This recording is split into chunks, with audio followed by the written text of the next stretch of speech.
What I'm going to talk about today is the New World Health Organization Treaty, which the UK may or may not sign in the near future,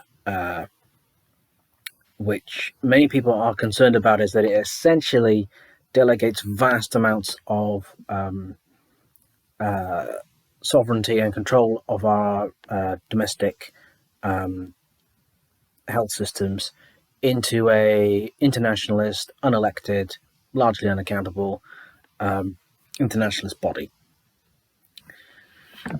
We've got to tread very lightly here, because treaties are not complicated things, but they're subtler than people think.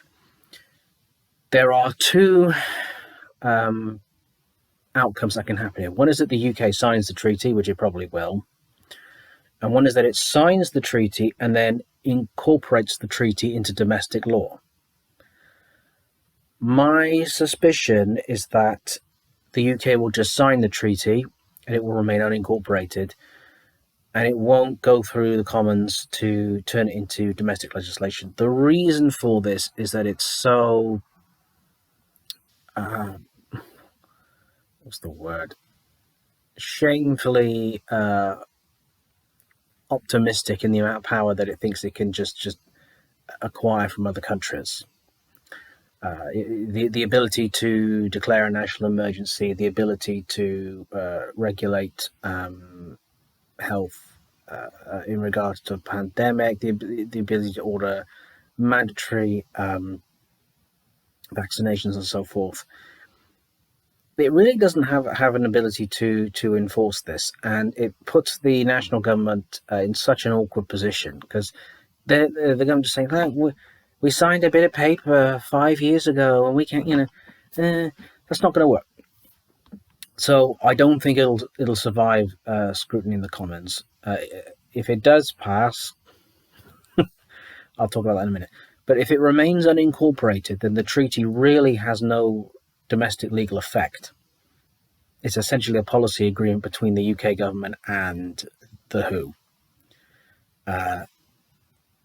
What it would acquire is that where there is ambiguity in British law, the courts will try and interpret that ambiguity in a way that upholds international agreements, and this being one of them, or potentially one of them.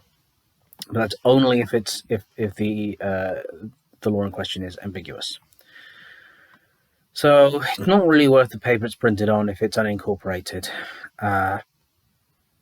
And other domestic legislation, such as parliaments, or not parliaments, but the legal power to declare emergencies to manage health is already controlled by the government anyway, and that law would remain intact and not be superseded by the treaty.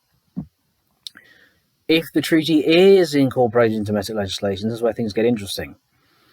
They get very interesting, because we're basically handing over our entire healthcare system to a foreign international corporation.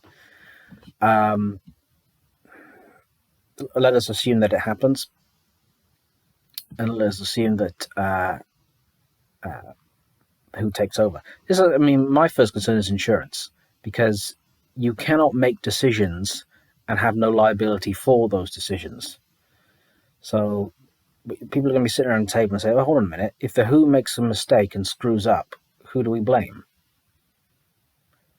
If the WHO is deciding these things and we're no longer deciding these things, our risk is now lowered. So that, I think, is a potential issue. The real issue is that would the WHO Treaty be regarded as an implied repeal against the existing legislation that controls emergency management of healthcare and medical supplies and things like that?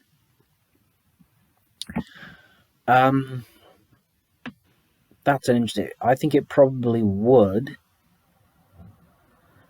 I don't think it would, unless, depending how it's worded, and I doubt it would be worded this way. I don't think it would erode fundamental rights. Rights in UK law are protected in two ways. One is, well, numerous ways, but I'll boil it down. We have rights that are posited into the law. So, for example, the Human Rights Act states that all legislation has to be interpreted so far as is possible in keeping with the Human Rights Act. So, for example, things like forced vaccination, that's very difficult to interpret in a way that's in keeping with the Human Rights Act. Unless the legislation is very clear, it says, you don't get a choice, sunshine. We're going to turn up and syringe you whether you like it or not. The other way is through statutory interpretation, which is where if the law is vague or ambiguous or has any kind of wiggle room, if there's more than two interpretations, the interpretation favouring the protection of rights will be chosen over the one that doesn't. So there are some stops to it. I think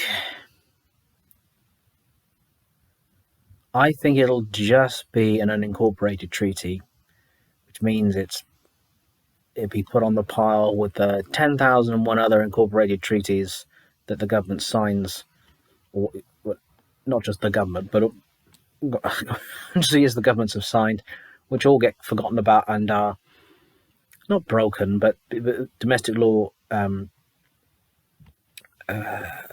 is contrary to it. So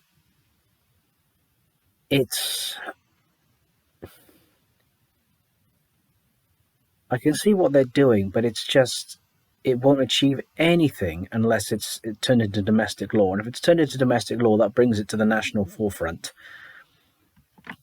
And then you've got all hell breaking loose. There's been a lot of silly treaties signed over the years that have just, are legally non-existent.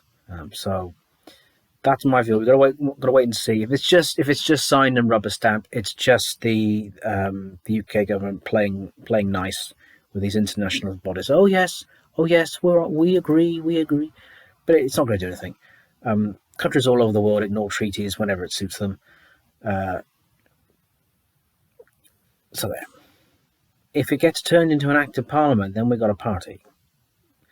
We've got fun and games. So we'll see what happens.